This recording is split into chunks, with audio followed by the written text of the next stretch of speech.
بدکار novel by ماہی Rajput episode number 5۔ ماضی یہ منظر ایک جم خانے کا تھا جہاں ٹریڈ مل پر دوڑتا، بلیک جینز پر بلیک کی بنیان پہنے وہ مضبوط کسرتی جسم کا مالک ابتہاج شاہ تھا۔ کانوں میں بلوٹوتھ لگائے وہ سالار کے ساتھ باتوں میں مصروف تھا، جبکہ اس کا مکمل دھیان اپنے سامنے گمسم بیٹھی آلین کے آنے کی طرف تھا۔ ابتہاج شاہ نے ٹریڈ مل مشین کو روکا اور وہیں قریب ہی بیٹھا پش اپ کرنے لگا۔ آلی کم ہیئر، ابتہاج نے باروک لہجے میں آلی کو اپنے پاس بلایا۔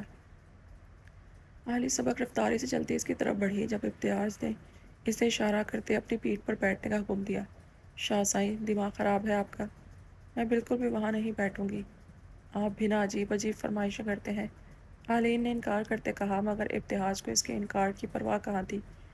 اس نے جلدی سے اس کا ہاتھ پکڑتے اپنے قریب کھینچ دے۔ اگر تمہارے نخرے ختم ہو گئے ہوں تو میری پشت پر بیٹھنا پسند کرو گی جناب من؟ ابتہاج نے مخمور لہجے میں کہا تو آلین ارد گرد دیکھتی اس کی پشت پر بیٹھی۔ یہ جم کا سنسان حصہ تھا جہاں ابتہاج اور سالار کے علاوہ کسی کی انٹری نہیں ہوتی تھی۔ آلین کی آنی یوں ہی ابتہاج کی پشت پر بیٹھی تھی اور ابتہاج پش اپ کرنے میں مصروف تھا۔ جیسے ہی ابتہاج نے آلین کو اٹھنے کا حکم دیا تو آلین کے اٹھتے ہی ابتہاج سیدھا ہو کر لیٹ گیا۔ اب آلین اس کے پیٹ پر بیٹھی اس سے باتوں میں مصروف تھی اور ابتہاج شاہ اسے دیکھنے میں مصروف تھا۔ ابتہاج کے ہاتھ آلین کے چہرے پر رینگ رہے تھے جو آہستہ آہستہ آلین کی گردن اور پھر سینے تک پہنچے۔ آلین کی آنے کی سانسیں تیزی سے چلنے لگیں۔ شاہ، مجھ سے اب یہ دوری برداشت نہیں ہوتی، پلیز مجھ سے نکاح کر لو، آلین نے آنکھیں بند کیے مدہوش لہجے میں کہا۔ اس کی بات سن کر ابتہاج شاہ کے وجیح چہرے پر مسکراہٹ کھل اٹھی۔ مجھ سے بھی برداشت نہیں ہو رہی یہ دوریاں، ابتہاج شاہ نے اسے گہری نظروں سے دیکھتے کہا اور پھر ایک جھٹکے سے آلین کو اپنے اوپر گرا لیا۔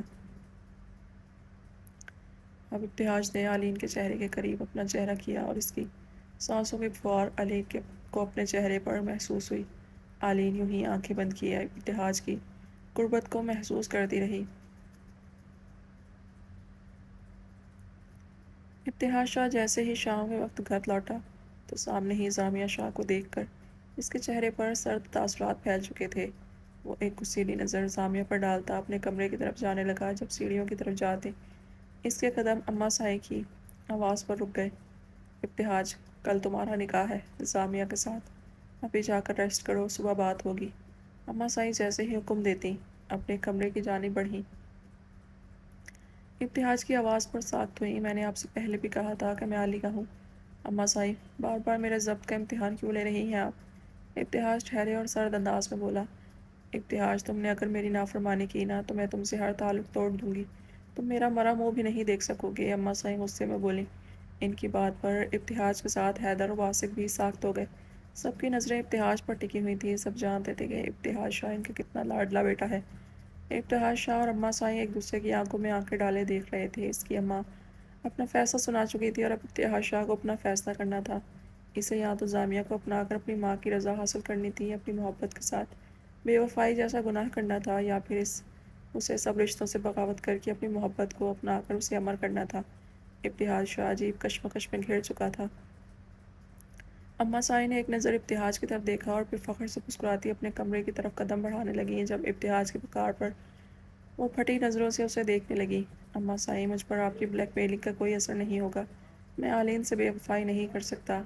آلین کی آنی میرا جنون ہے، میری محبت ہے، میں اپنی محبت کو آپ کے غرور کی بھیٹ نہیں چڑھا سکتا۔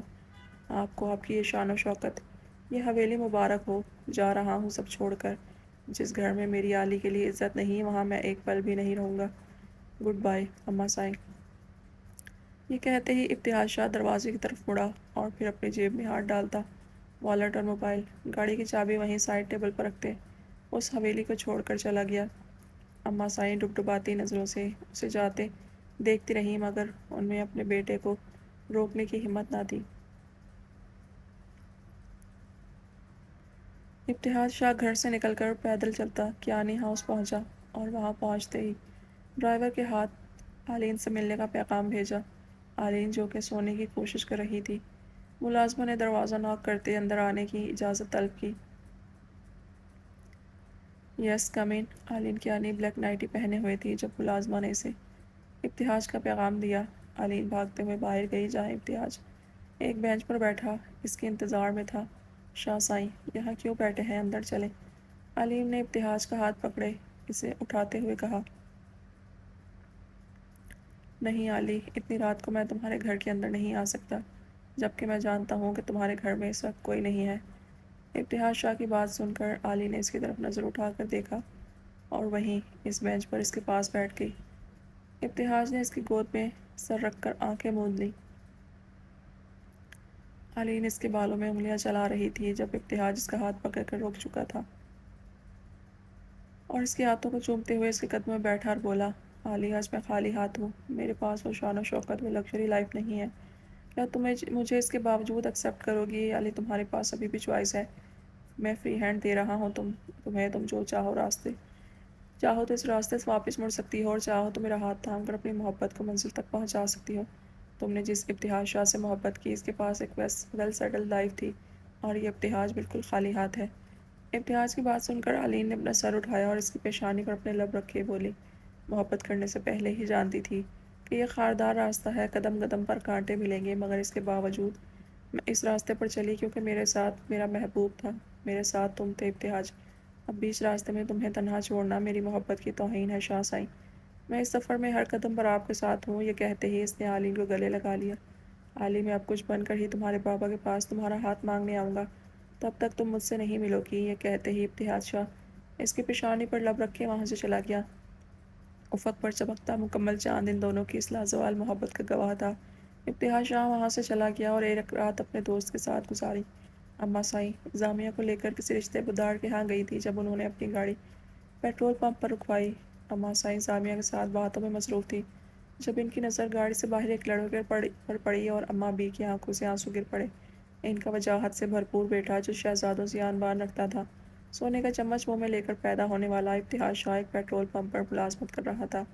اماں بی کے دل میں علین کے آنے کے لیے نفرت نے جنم لیا۔ وہ منہ موڑتے ڈرائیور کو گھر جانے کا حکم دیتی چلی گئیں۔ رات کے آخری پہر ابتہاج شاہ سڑک کے کنارے بیٹھا کسی گہری سوچ میں مبتلا تھا۔ اس کی زندگی کس موڑ پر آ کھڑی ہوئی تھی؟ جس گھر سے وہ سب رشتے ناطے توڑ کر نکلا تھا، اسے اس گھر کی مکینوں کی یاد ستانے لگی۔ وہ اپنی پولیس کی نوکری کو لات مار کر آ چکا تھا کیونکہ اس کی علین کو پولیس والے پسند نہ تھے، اور بھلا اب ابتہاج شاہ اپنے علی کے کام کے مزاج کے خلاف کوئی کام کر سکتا تھا؟ مگر علین کا مقام آج بھی وہاں ایک ایکٹریس سے بڑھ کر نہ تھا، اور وہ اس ایکٹریس کو اپنی عزت بنانا چاہتا تھا۔ اسے علین کے آنے کو اپنانے کے لیے اپنی پہچان بنانا تھی، اسے خود کو ایک مقام تک پہنچانا تھا، اور اس نے اپنے لیے ایک پیٹرول پمپ میں جاب ڈھونڈ لی تھی۔ اس جاب سے وہ فقط اپنا پیٹ ہی پال سکتا تھا۔ فیوچر کی فکر نے اس کی راتوں کی نیند چھین لی تھی۔ وہ سڑک پر یوں ہی ارد گرد سے بیگانہ چل رہا تھا جب ایک تیز رفتار گاڑی سے ٹکرائی۔ ابتہاج شاہ کو وہ گاڑی سڑک کے دوسرے کنارے لے اڑی اور وہ ہوش و حواس سے بیگانہ ہو گیا۔ آنکھیں بند کرتے اس کو پہلا خیال فقط اپنی علی کا آیا تھا۔ اگلی صبح ابتہاج شاہ کے ایکسیڈنٹ کی خبر پورے شہر میں پھیل چکی تھی۔ میڈیا چیخ کر ابتہاج شاہ کے ایکسیڈنٹ کی خبر نشر کر رہا تھا۔ اماں سائیں سنتے ہی اسپتال جانے کی ضد کرنے لگی۔ حیدر اور واسق جیسے انہیں ہسپتال لے کر پہنچے تو سامنے ہی علین کی آنی بکھری حالت لیے بیٹھی نظر آئیں۔ ابتہاج شاہ کا آپریشن ہو رہا تھا اور باہر علین کے آنے کے لیے ایک ایک لمحہ عذاب بنا ہوا تھا۔ 3 گھنٹے کے صبر آزمائے انتظار کے بعد علین کی آنی کو ڈاکٹر نے زندگی کی نوید سنائی۔ علی، پیشنٹ بار بار علی کا نام لے رہے ہیں، پلیز انہیں بلا دیں۔ اماں سائیں جو کہ آگے بڑھتے ڈاکٹر سے ابتہاج کی کنڈیشن پوچھ رہی تھی، ڈاکٹر کی بات سنتے علی کی طرف دیکھا جو سب کو اگنور کرتے بھاگتے ہوئے اندر چلی گئی جہاں وہ اسپتال کے بستر پر پٹیوں میں جکڑا لیٹا تھا۔ اس نے جیسے ہی آنکھیں کھولیں سامنے ہی علین کو دیکھ ابتہاج کے لب مسکرا اٹھے۔ علین نے آگے بڑھتے ابتہاج کے سینے پر سر رکھا اور پھوٹ پھوٹ کر رونے لگی۔ تم میری باہوں میں ہو تو میری زندگی واقعی خوبصورت ہے علی، تمہیں اپنے حصار میں لے کر میں جی رہا ہوں اور یہ خواب نہیں حقیقت ہے۔ میں فقط تمہاری باہوں میں جینا اور مرنا چاہتا ہوں۔ ابتہاج شاہ کی تھکن زدہ آواز علین کے کانوں سے ٹکرائی تو علین نے اس کے لبوں پر اپنے ہاتھ رکھے۔ میں ہمارے بیچ اب کسی کو نہیں آنے دوں گی ابتہاج، اس سے پہلے کہ میری سانسوں کی یہ ڈور ٹوٹ جائے میں تمہارے نام سے پکاری جانا چاہتی ہوں۔ مجھے علین ابتہاج شاہ بننا ہے۔ مجھے دنیا کو بتانا ہے کہ ہم نے محبت کی ہے اور ہمیں اپنی اس محبت کو پاکیزہ رشتے میں بدلنا ہے۔ علین کے آنے کی بات سنتے اماں سائیں کے قدم دروازے کے پاس تھم گئے۔ وہ روتی ہوئی ابتہاج کے قریب پہنچی اور علین کے سر پر ہاتھ رکھتے بولیں، میں تم دونوں کی اس محبت کو امر کروں گی بیٹا۔ میں تمہیں اپنے بیٹے کی دلہن بنا کر اپنی حویلی لے کر جاؤں گی۔ اماں سائیں کی بات پر ابتہاج بامشکل مسکرایا۔ وہ جانتا تھا اماں سائیں اب جذباتی ہو رہی ہیں۔ اس نے بہت سوچ سمجھ کر ایک فیصلہ کیا اور اماں سائیں سے مخاطب ہوا، میں ابھی اسی وقت تعلیم سے نکاح کرنا چاہتا ہوں۔ اماں سائیں ابتہاج کی بات پر چونک اٹھی۔ اماں سائیں کیا سوچ رہی ہیں آپ؟ مجھے ابھی اسی وقت علی سے نکاح کرنا ہے۔ ابتہاج کے لہجے میں ایک سرد پن تھا جسے محسوس کرتے انہوں نے نکاح کی اجازت دی۔ علین کے والد جو کہ بیرون ملک مقیم تھے، ان سے فون پر بات کر کے ان کی نکاح کی اجازت طلب کی گئی۔ علین کے بابا اس کی شادی سالار سے کرنا چاہتے تھے۔ انہیں ذاتی طور پر ابتہاج بالکل پسند نہ تھا، مگر ان کی بیٹی موزور ہو چکی تھی، انہیں چاروں نہ چار اجازت دینا پڑی۔ ابتہاج کی حالت ایسی نہ تھی کہ وہ گھر جا سکے اور اماں سائیں بڑی دھوم دھام سے ابتہاج کا نکاح کرنا چاہتی تھی۔ ان کی خواہش کا احترام کرتے علین نے ابتہاج کو 2 دن انتظار کرنے کے لیے راضی کر لیا۔ کیانی ہاؤس کو بہت خوبصورتی سے سجایا گیا تھا۔ اس گھر کی اکلوتی بیٹی کا نکاح تھا۔ سب لوگ بھلے اس رشتے سے راضی نہ تھے، مگر کیونکہ اس خاندان کا تعلق سیاست سے تھا، اس لیے اپنی سیاسی اثر و رسوخ کو قائم رکھنے کے لیے وہ لوگ علین کیانی کی شادی دھوم دھام سے کر رہے تھے۔ علین کا نکاح ہونا تھا اور رخصتی 2 سال بعد ہونا تھی۔ گو کہ ان دونوں کے لیے انتظار مشکل تھا، مگر ان دونوں کو انتظار کرنا تھا کیونکہ یہی طے پایا تھا۔ دوسری جانب ابتہاج شاہ سفید شلوار قمیض پر سفید ہی واسکٹ پہنے، بالوں کو جیل سے سیٹ کیے، کلین شیو کیے، بائیں ہاتھ میں رولیکس کی قیمتی گھڑی پہنے اور دائیں ہاتھ میں قیمتی پتھر سے جڑی انگوٹھیاں پہنے اپنے اوپر پرفیوم چھڑک رہا تھا۔ ایک مسکراہٹ اس کے لبوں پر بکھری تھی۔ اماں سائیں نے اس کی بلائیں لی اور اس سے خوش رہنے کی دعائیں دیتی کمرے سے نکلی۔ ابتہاج شاہ جیسے ہی کمرے سے نکلنے لگا، سامنے ہی زامیہ شاہ بکھری ٹوٹی حالت میں اس کے سامنے کھڑی تھی۔ آنسو اس کی آنکھوں سے روا تھے۔ شاہ اس کے لب ہلے، وہ جان لٹاتی نظروں سے ابتہاج کو دیکھ رہی تھی۔ یہ شخص اس کی ڈیزائر تھا، اس کی امیجنیشن تھا، جسے وہ ہر حال میں حاصل کرنا چاہتی تھی۔ ہٹو زامیہ سامنے سے۔ ابتہاج نے غصے سے اس کی طرف دیکھا۔ محبت کرنے والے دوسروں سے محبت کرنے والوں کو کیوں نہیں سمجھتے؟ اتنے کٹھور کیوں ہوتے ہیں شاہ؟ تم تو علی سے محبت کے دعوے دار ہو، مگر تم میری محبت کو، میری فیلنگز کو کیوں نہیں سمجھتے؟ زامیہ شاہ ابتہاج کے کاندھے پر ہاتھ رکھے اس سے مخاطب ہوئی۔ سیریسلی زامیہ، تم محبت کرتی ہے مجھ سے؟ ابتہاج نے قبر اچکاتے اس سے سوال کیا۔ ہاں شاہ، بے تحاشا محبت۔ زامیہ شاہ اس کی طرف دیکھتی بولی۔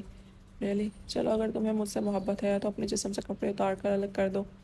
ابتہاج شاہ کے کہنے کی دیر تھی، زامیہ شاہ نے اپنا دوپٹہ اتار کر پھینکا۔ ابتہاج شاہ حیرت سے زامیہ کو دیکھنے لگا۔ یہ اس کی وہ کزن تھی جو لوگوں کو پردے کا درس دیتی تھی، اور خود اس کا کردار کس قدر گندا تھا۔ ابتہاج شاہ کا دماغ گھومنے لگا۔ اس نے آگے بڑھتے ایک تھپڑ زامیہ شاہ کو مارا۔ زامیہ پیچھے کی طرف گری جب ابتہاج نے اسے پکڑ کر اٹھایا اور اسے اپنے قریب کرتے بولا، آج کے بعد میرے سامنے محبت جیسا لفظ بول کر محبت کی توہین مت کرنا۔ تم محبت نہیں حوث رکھتی ہو۔ اگر ابھی کے ابھی ابتہاج شاہ تمہیں اپنے نیچے لیٹنے کو بولے گا تو تم لیٹ جاؤ گی۔ تمہیں کوئی فرق نہیں پڑے گا کہ تمہارا میرا تعلق جائز ہے بھی یا نہیں۔ یار تم تو کسی طوائف سے بڑھ کر گھٹیا ہو، بلکہ طوائف بھی کہیں نہ کہیں کوئی کردار رکھتی ہوگی۔ اسے اپنے جسم کو دوسروں کے سامنے پیش کرتے ذرا سی تکلیف تو ہوتی ہوگی، مگر تم زامیہ شاہ طوائف سے بھی بدتر کردار رکھتی ہو۔ ابتہاج شاہ بول رہا تھا اور زامیہ شاہ کے دل پر اس کے الفاظ کسی تیر کی مانند چبھ رہے تھے۔ ابتہاج شاہ اسے دھکا دیتا جیسے ہی کمرے سے نکلا، سامنے ہی زاوق شاہ کھڑا تھا جسے وہ اپنے کندھے پر سوار کرتا وہاں سے چلا گیا۔ ابتہاج شاہ، جسٹ ویٹ اینڈ واچ۔ تمہاری علین کا کردار کسی طوائف کے کوٹھے پر جا کر گندا نہ کیا تو میرا بھی نام زامیہ شاہ نہیں۔ تمہیں تو اپنے ساتھ سونے پر مجبور نہ کیا تو نام بدل کر رکھ دینا میرا۔ زامیہ شاہ ایک مکروہ ہنسی ہنستے کمرے سے نکلی۔ سب لوگ کیانی ہاؤس جانے کے لیے تیار کھڑے تھے جب ایک بار پھر زامیہ شاہ ابتہاج کے سامنے کھڑی ہوئی اور باہر کی جانب جاتے اس کے قدم رک گئے۔ ابتہاج نے ایک غصیلی نظر زامیہ پر ڈالی۔ اس سے پہلے کہ وہ مزید کچھ بولتا، زاوق بول پڑا، زامیہ آنٹی آپ کیوں بلیک کیٹ بنی ہوئی ہیں؟ زاوق نے بہت معصومیت سے سوال کیا۔ Black cat? حیدر شاہ نے زاوق سے استفسار کیا۔ یس ڈیڈ، دادو سائیں کہتی ہیں جب کوئی اچھے کام کو جاؤ تو بلیک کیٹ راستہ روک دے تو فوراً صدقہ دینا چاہیے، اور زامیہ آنٹی بھی بلیک کیٹ بن کر چاچو کے راستے میں آ گئی ہیں۔ میں اپنی آنی کا صدقہ کروں گا۔ زاوق کی بات سن کر سب لوگ کہکا لگانے لگے۔ ابتہاج شاہ نے ایک طنزیہ مسکراہٹ زامیہ کی طرف اچھالی۔ اب تو چھوٹے بچے کو بھی پتہ چل گیا کہ تم بلیک کیٹ ہو زامیہ، کالی منحوس بلی۔ ابتہاج شاہ اس کا مذاق اڑاتے بولا جب اماں سائیں نے سب کو ٹوکتے کہا، چلو لیٹ ہو رہے ہیں ہم، ورنہ نکاح وقت پر ہو جانا چاہیے۔ ورنہ بدشگونی ہو جائے گی۔ اس بدشگون کو گھر ہی چھوڑ کر جائے اماں سائی۔ میں اپنی اور علی کی زندگی میں کسی کا سایہ برداشت نہیں کروں گا۔ ابتہاج شاہ یہ بولتے ہی سب کو اگنور کرتا باہر چلا گیا۔ اماں سائیں تسلی دیتے انداز میں زامیہ کے سر پر ہاتھ پھیرتی کیانی ہاؤس کی طرف چل پڑی۔ وائٹ کلیوں والا فراک اور چوڑی دار پاجامے پر ریڈ نیٹ کا دوپٹہ سیٹ کیے نیوڈ میک اپ میں آلین کیانی بہت حسین لگ رہی تھی۔ خوشی اس کے چہرے سے عیاں تھی۔ وہ اپنی دوستوں اور کزن کے جھرمٹ میں اسٹیج کی طرف بڑھی جہاں ابتہاج شاہ پہلے سے ہی اس کے انتظار میں بیٹھا تھا۔ خوشی ابتہاج شاہ کے انگ سے چھلک رہی تھی۔ وہ سرشار سا صوفے سے اٹھا اور اسٹیج پر چڑھتی آلین کو تھام لیا۔ آلین ابتہاج کی ہمراہی میں اسٹیج پر بیٹھی تھی جب ان دونوں کے درمیان نیٹ کے دوپٹے سے پردہ کروا کر ایجاب و قبول کے مراحل طے کیے گئے۔ نکاح پڑھانے کے بعد جیسے ہی اس دوپٹے کو ہٹایا گیا، ابتہاج شاہ نے آگے بڑھتے آلین کی پیشانی پر محبت سے بوسہ دیا۔ آلین اور ابتہاج کی آنکھیں خوشی کے آنسوں سے چھلک اٹھی تھیں۔ ان دونوں کی محبت کو منزل ملی تھی۔ ابتہاج شاہ نے مائک ہاتھ میں تھامے اپنی سریلی آواز میں آلین کے لیے گانا گایا۔ ابتہاج شاہ کی سریلی آواز آلین کے کانوں میں رس گھول رہی تھی۔ آلین کیانی اس وقت کا کب سے انتظار کر رہی تھی۔ خدا کو گواہ بنا کر اس نے ابتہاج شاہ کو اپنا ہمسفر بنایا تھا۔ سب لوگ ان کی اس محبت پر بہت خوش تھے۔ وہ انہیں خوش دیکھنا چاہتے تھے، مگر ابھی قسمت نے بہت سے امتحان لینے تھے۔ نکاح کے بعد ابتہاج شاہ ایک کونے میں بیٹھا، آلین کو اپنی گود میں بٹھائے ساری دنیا سے بے خبر اس کی گردن پر جھکا اپنی پیاس بجھا رہا تھا۔ بس سائی، آلین نے اسے روکنے کی کوشش کی مگر ابتہاج کہاں رکتا تھا۔ اب تو اس کے پاس آلین کو چھونے کا لیگل نوٹس بھی تھا۔ آنی اس سے پہلے کہ ابتہاج کی گستاخیوں پر آلین مدہوش ہوتی، وہ زاوی کی آواز سنتے ہوش میں آئی اور ابتہاج کو چٹکی کاٹتے ہوش میں لانے کی کوشش کی۔ واٹ ہیپنڈ آنی؟ آپ کو کوئی چھوٹی بیبی ہو جو چاچو کی گود میں بیٹھی ہو؟ آلین جو زاوی کو اپنے پاس بلانے کا ارادہ کر رہی تھی، اس کی بات پر شرماتے ہوئے ابتہاج کو ٹھوکا مارتی بولی، جواب دو بچے کو، ٹھر کی آدمی۔ آلین نے ابتہاج کو زاوی کی طرف متوجہ کیا تو ابتہاج منہ بسودہ زاوی سے بولا، چھوٹے سائیں تمہیں کتنی بار منع کیا ہے، جب میں تمہاری آنی کے ساتھ ہوتا ہوں تو ظالم سماج کا رول پلے مت کیا کرو۔ زاوی حیدر ابتہاج کو اگنور کرتا آلین کی گود میں بیٹھ گیا۔ آنی، ڈو یو لو می؟ زاوک نے معصومیت سے آلین کی طرف دیکھتے سوال کیا۔ وہ بچپن سے آلین کے ساتھ رہا تھا، اسے جو ممتا شاہ سے بیگم نہ دے سکی وہ ممتا اسے آلین کے پاس سے ملی تھی۔ اگر یوں کہا جائے زاوک اپنی ماں سے زیادہ آلین سے محبت کرتا ہے تو غلط نہ تھا۔ جانو، I really love you my little boy، آلین نے اس کی گال پر بوسہ دیتے کہا۔ وہ اس بچے کو 2 دن کا تھا تب سے سنبھال رہی تھی۔ دورانی ہاؤس کے مکینوں کے سوا یہ بات کسی کے علم میں نہ تھی کہ زاوک حیدر کی کیئر کرنے کے لیے جو لڑکی آتی تھی وہ آلین کیانی تھی۔ آلین کیانی اس بچے کی محرومیوں کو سمجھتی تھی، اس لیے وہ اسے ممتا کی چھاؤں دیتی تھی۔ ابتہاج شاہ نے ان دونوں کو اپنی باہوں کے اظہار میں لیا اور مخمور لہجے میں بولا، I love you too both of you۔ اس کی بات پر آلین اور زاوک کھلکھلا اٹھے۔ اماں سائیں، مجھے آپ سے بات کرنی ہے۔ زامیہ شاہ اماں کے کمرے میں آئیں جب اماں نے اس کو اپنے پاس بٹھایا۔ ہاں بولو زامی۔ اماں سائیں نے اس کے چہرے کی جانب دیکھا۔ اماں، وہ مجھے التفات کے حوالے سے بات کرنی ہے۔ اس کے بابا کے کلیگ ہیں، انہوں نے التفات کے لیے رشتہ مانگا ہے۔ حیدر شاہ جو کہ اماں سائیں کے کمرے میں آئے تھے، زامیہ کو ٹوکتے ہوئے بولے، التفات ہماری بہو بنے گی، یہ بات طے ہے۔ زامیہ، ابتہاج کو بھی بول دو، پتہ نہیں اس شخص کی من مانیاں کرنے کی عادت کب ختم ہوگی۔ حیدر شاہ سر جھٹکتے حکم سناتے کمرے سے چلے گئے۔ اماں سائی میں ابھی آئی۔ زامیہ شاہ جو چاہتی تھی وہ ہو چکا تھا، اسے التفات کی شادی کی بات کرنی تھی۔ اب اسے اماں سائی کے پاس ساتھ بیٹھنے کا کوئی ارادہ نہ تھا۔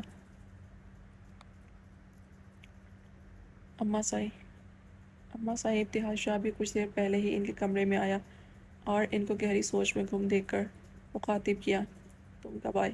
رات کدھر گزارتے ہو؟ اماں سائی نے اپنے بیٹے کو دیکھتے کہا، جو کہ بڑھتی عمر کے ساتھ مزید خوبرو ہو چکا تھا۔ باروب لب و لہجہ، شاندار پرسنالٹی، مگر وہ مسکراہٹ جو اس کی شخصیت کا خاصہ تھی اب وہاں فقط اداسی کا بسیرا تھا۔ ابھی آیا ہوں، رات آپ کی بہو کے پہلو میں گزارنے سے بہتر کسی سڑک پر گزار آتا ہوں اماں سائی۔ خیر چھوڑیں، آپ کیا سوچ رہی ہیں؟ ابتہاج شاہ نے بات بدلی تو اماں سائی نے اس کی طرف دیکھتے کہا، تمہارے کون سے کلیگ نے رشتہ مانگا ہے التفات کا؟ اماں سائی نے اس کی طرف دیکھتے کہا، میرے تو کسی کلیگ نے نہیں بات کی، ویسے بھی گھر میں رشتے ہیں نا، باہر کیوں جانا؟ ابتہاج نے اماں کی طرف دیکھتے معنی خیز انداز میں کہا۔ اماں صحیح جان گئی تھی کہ زامیہ کی آج بھی مکار فطرت ہے، وہ کبھی بدل نہیں سکتی تھی۔ کیا ہوا، آپ ایسے کیوں پوچھ رہی ہیں؟ ابتہاج شاہ نے اماں صاحب کی طرف دیکھتے سوال کیا۔ اماں صاحب اس کی زرک نظروں سے بچ نہیں سکتی تھی، اس لیے بات بدلتے بولی، بس یوں ہی، مجھے سننے میں کوئی غلطی ہوئی ہے۔ اماں صاحب نے ابتہاج کا دھیان بٹانے کی کوشش کی۔ یہ منظر ایک تاریک کوٹری کا ہے جہاں ایک شخص رسیوں میں جکڑا ہوا مدد کے لیے پکار رہا تھا۔ دیکھو مجھے چھوڑ دو، کیوں لائے ہو مجھے یہاں؟ میرے چھوٹے چھوٹے بچے ہیں۔ وہ شخص چلا رہا تھا مگر اس کی پکار سننے والا کوئی نہ تھا۔ سامنے کھڑا شخص اس کو غور و فکر سے دیکھ رہا تھا اور تعصب سے سر ہلاتے بولا، تمہیں اپنے بچوں کی پرواہ ہے؟ مجھے نہیں لگتا تم اپنے بچوں کی طرف سے فکر مند ہو۔ اگر تمہیں اپنی اولاد کی پرواہ ہوتی تو تم انود درانی کی تصویریں لینے سے پہلے 1000 بار سوچتے۔ اس شخص کی بات سن کر وہ آدمی سر اٹھاتا حیرت سے دیکھنے لگا۔ ابھی شاہ سائیں آ کر تمہیں بتاتے ہیں، تم نے بہت غلط کیا، غلط جگہ پنگا لیا ہے۔ اور شخص اس کی حالت سے مزہ لیتا آنے والے وقت کا انتظار کرنے لگا جب کسی کے قدموں کی چاپ اسے اس کمرے کی طرف آتی سنائی دی تو ان دونوں نے دیکھا وہ شخص مردانہ وجاہت کا شاہکار 3 ہٹے کٹے لوگوں کی مضبوط سیکیورٹی میں اندر کمرے میں آیا۔ اس کے چہرے پر سرد مہری تھی، غصہ اور جنون نظر آنے لگا۔ اس نے آگے بڑھتے اپنی آستینوں کو کونیوں تک موڑا اور ایک لوہے کا گرم راڈ اٹھایا جسے اس شخص کے بازوں پر زور سے مارنا شروع کیا۔ وہ شخص چیخ رہا تھا مگر مقابل کو کچھ سنائی نہ دیا۔ وہاں کھڑے چاروں لوگ آنکھیں بند کیے تھے۔ وہ جانتے تھے یہ شخص کتنا بے رحم ہے۔ بہت شوق ہے تمہیں لڑکیوں کی تصویریں لینے کا، ان کو بے عزت کرنے کا، میں تمہارا انجام عبرتناک بناؤں گا۔ اس نے اب پاس پڑا پیٹرول کا کین اٹھا کر اس شخص کے اوپر گرایا جب اس نے معافی مانگتے کہا، دیکھو تمہیں انود کی قسم مجھے چھوڑ دو، میرا کوئی قصور نہیں ہے، یہ سب مجھے ابتہاج شاہ کی بیوی زامیہ شاہ نے کرنے کو کہا۔ وہ آدمی سچ اگل چکا تھا اور سامنے کھڑے شخص کے لبوں پر ایک زہریلی مسکراہٹ آئی اور یکدم اس کے چہرے پر سرد پن چھا گیا۔ اس نے ایک تھپڑ اس کے منہ پر مارا اور کالر سے پکڑتے بولا، تم چاہے مجھے جس کی مرضی قسم دے لو، میں پھر بھی انود کی طرف اٹھنے والی ہر گندی کی نظر کو اکھاڑ پھینکوں گا، انود کو اذیت دینے والوں کی ہستی مٹا دوں گا۔ یہ کہتے ہی اس نے دروازے کی جانب رخ کیا اور دروازے کے پاس پہنچتے ہی ایک پسٹل جیب سے نکالا اور 2 گولیاں اس شخص کے بدن کو چیر چکی تھیں۔ گاڑی کے پاس پہنچتے ہی اس نے سگریٹ جلایا اور اپنے آدمی سے بولا، ایک مشہور صحافی پولیس انکاؤنٹر میں مارا گیا۔ اس کے لبوں پر زمائنی مسکراہٹ کھلی، اس کے آدمی سر ہلاتے اس کے حکم کی تعمیل کر چکے تھے۔ اگلی صبح ابتہاج شاہ اماں صاحب کے پاس بیٹھا تھا جب سدید شاہ نے ٹی وی آن کیا اور سامنے صحافی کے انکاؤنٹر کی خبر چل رہی تھی۔ زامیہ شاہ جو کہ سیڑھیاں اترتے نیچے آئی تھی، اس کے لیے یہ خبر شاکنگ تھی۔ اس نے ابتہاج شاہ کی طرف دیکھا جو افسوس سے سر ہلاتے بولا، بیچارہ اچھا آدمی تھا، افسوس برے ہاتھوں میں چڑھ گیا۔ سدید اس کی فیملی کی خبر گیری کرو، انہیں کوئی تکلیف نہیں ہونی چاہیے۔ سدید سر ہلاتا وہیں صوفے پر بیٹھ گیا۔